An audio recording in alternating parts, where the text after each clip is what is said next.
Previously, Kim got me to investigate Agnes Crumplebottom to learn about her past. My client, Devin, went missing during a case. So Police Captain Jackie Wren took me to the station for questioning. Jackie was also my mom's old friend and partner before she went missing. I became friends with SIB agents Jared and Jensen, and we investigated the tragic clown painting.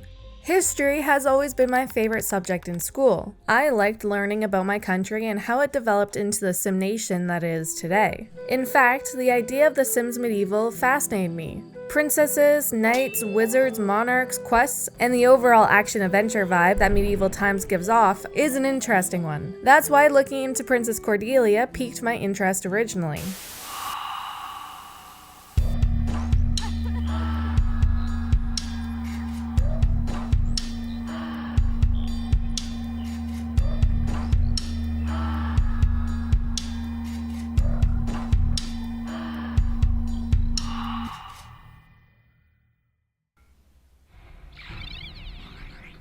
I can honestly say that I was always going to look into Princess Cordelia. In my mind, it was going to happen more so at bedtime on my tablet. It wasn't something I expected to be paid for. However, fate had another plan for me. A man named Robert came into my office. His case was different than most. Normally, I look into Sims who are still alive. Sometimes it's to see if they have multiple woohoo partners or to find out their aspirations. Things like that. Robert, on the other hand, wanted me to look into his ancestor. Apparently, his ancestor was an important man in a fallen kingdom. The fallen kingdom that Princess Cordelia came from. With that knowledge, I instantly agreed to the case. I let him know that I'd call him into my office when I found some stuff, and he went on his way.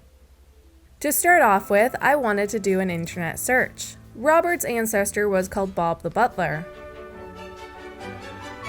There wasn't much about him and his early life. The only information that I could find was around the time he aged up into a young adult. He was fair-skinned and had red hair, very similar to Robert.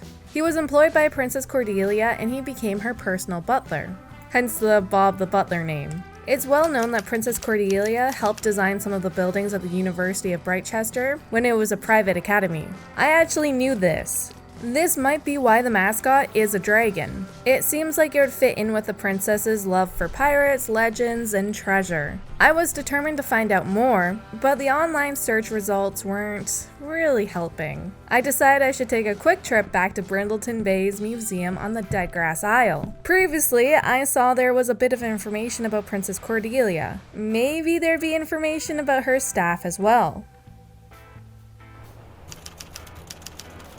I got to the museum in one piece. Something I liked about Brindleton Bay was, well, the bay. I bet you it would be nice to live by the water.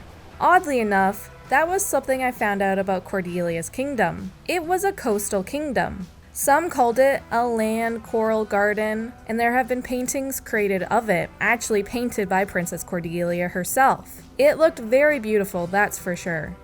As I was standing around scouring the museum for information, a familiar face appeared. The lady I talked to in the Von Haunt estate was sitting on a bench reading a book. What an odd coincidence. Naturally, I went up to talk to her. After a bit of small talk, we chatted about why I was at the museum. I told her about Bob the Butler and Princess Cordelia. She didn't know much about it, other than about the horrific incident that caused the kingdom to fall. The giant sloth invasion. Well, I guess she didn't know too much other than the fact that it happened. She did give me a piece of advice for my overall investigation. She told me to stay curious and open-minded. You'll never know where or when you might find out information that changes everything. Oh, and she told me to check out this player-made furniture store. Apparently there's furniture with object descriptions containing information about Princess Cordelia and possibly about Bob. I thanked her and headed straight to the store.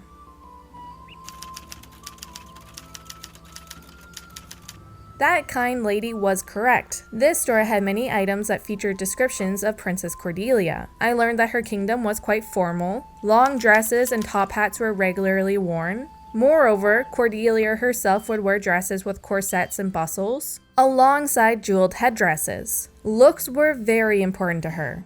Cats lived throughout the kingdom, which Cordelia wasn't happy about since they made her sneeze. The royal household had many beautiful flowers. Cordelia enjoyed these because they were wonderful to paint and to smell. She was very well educated and had a large library in the palace. In addition, she had a painting studio where she would spend her time painting and creating sculptures. Not to be outdone, she also had her own submarine called the Epsilon. She loved the ocean. She spent her free time lounging by the tide pools. She enjoyed watching all of the creatures by the ocean, crabs scuttling away, gulls that circled in the skies, and sea creatures in the water. Her favorite meal was scallops fried in garlic. The first time she had that was aboard her private submarine, and it was cooked by her first pirate boyfriend's chef. Cordelia had many staff to cater to her every need, whim, wants, and fears. She had gardeners, maids, furniture makers, and much more. Most notably, Bob the butler and Matilda the cook.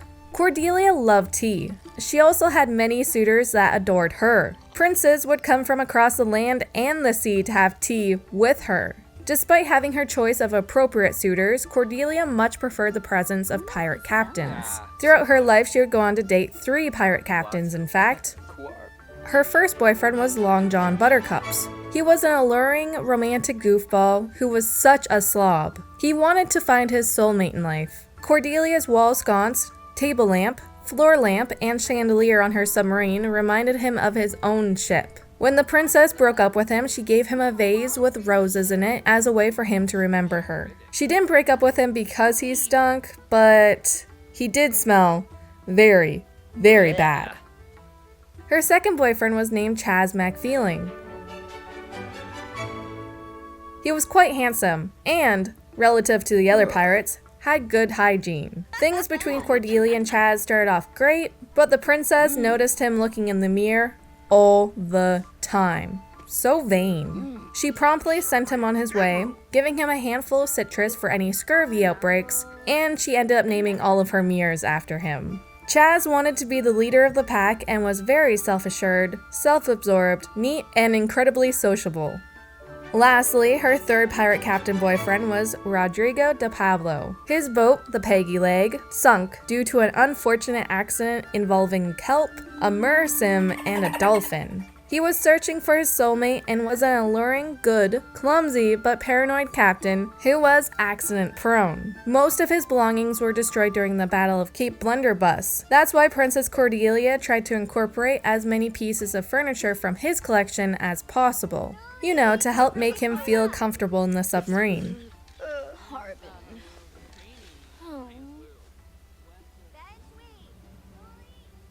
Princess Cordelia's kingdom was attacked by giant sloths. The princess had to make a gradual escape from the invasion. Thankfully, she had a submarine with 48 rooms to escape to. Unfortunately, she couldn't bring all of her stuff or staff. She had to fire her jazz band, whom she adored, Bob the butler, and other staff members. There are conflicting reports whether or not she fired Matilda, her cook. Some say she did, and some say she did ask Matilda, her cook, to join her, but Matilda refused. She didn't want to leave her family behind.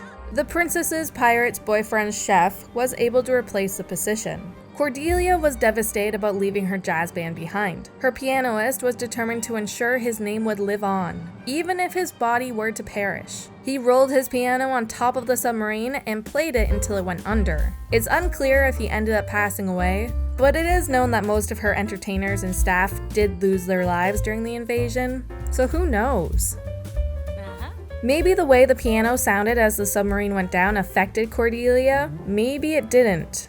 However, the piano was her favorite, so I can only imagine how saddening it was for her to hear that as she departed. During the journey, she did several paintings as a tribute to her beloved jazz band, particularly her bass player Martin Maxwell and saxist Jacob Goldentips. She imagined Jacob playing the saxophone deep in the sea.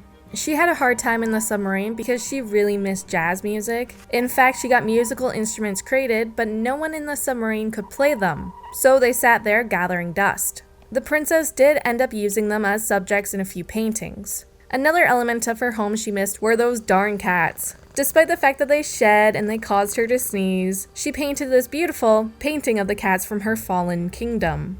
Her love for the ocean and for jazz music is well documented through the furniture she had her staff create aboard the submarine. Because yes, she did bring her furniture makers onto the submarine. She painted many silhouettes of her jazz band and entertainers. In addition, she had a sculpture created of her butler Bob. She had a bookcase created so she wouldn't become uneducated while she was at sea. Sort of like the gentleman pirate. Many crazy events took place as she traveled around the world in the submarine. She would sell the many gorgeous pieces of furniture her staff made at all the various ports she visited. The method she used to decide where to go next was a bit unconventional. She would spin her globe and ask, "Where should I go?" Wherever it stopped would be the next place she would go. Her accident-prone third boyfriend suffered many injuries on board the submarine. A notable one would be the time that a hatch closed on his feet as he was fleeing a kraken. He couldn't stand for weeks, so instead he would lie underneath a cask to quench his bottomless thirst. Makes sense to me. So Bob the butler was left behind in the falling kingdom. Not much was known about his family or how they escaped, or if Bob himself even escaped. Based on what Robert told me, it didn't sound like Bob made it out of there. I guess I had all the information about him that I was going to find out. I ended up purchasing the Bob the Butler statue to give to Robert.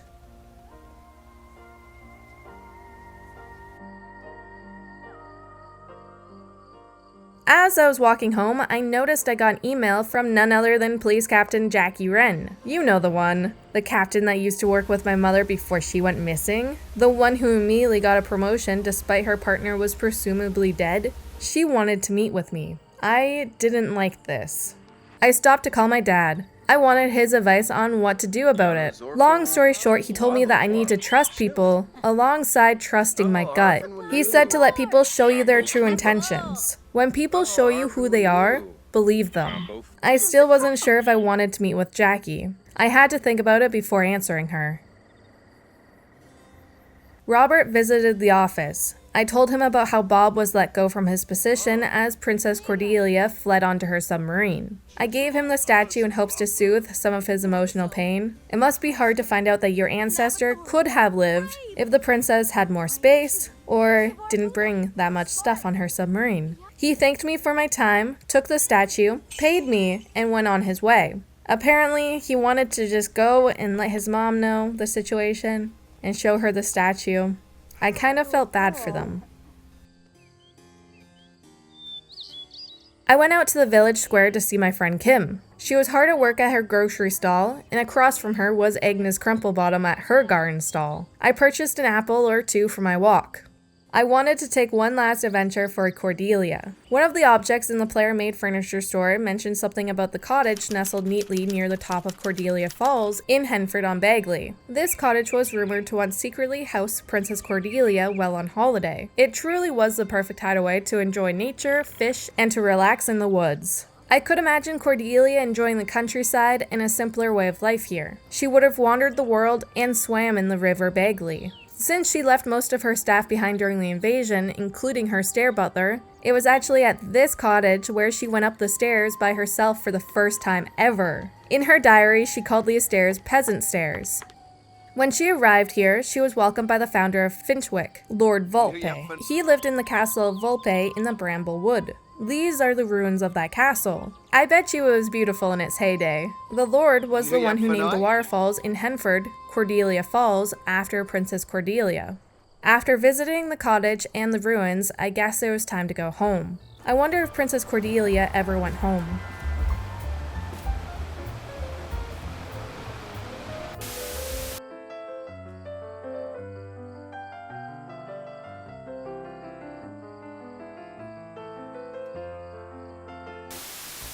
I was walking through the Bramble Woods just thinking about the case. Princess Cordelia lived an adventurous life, and that's when I heard a familiar voice. Hi, we're local fishermen, Michael Sword and Sammy. We're trying to get in touch with people in this village. We probably should have dressed up as police officers or SIB agents again. We're always more respected when we do that. I stormed right up to them. What do you mean by dress up as SIB agents?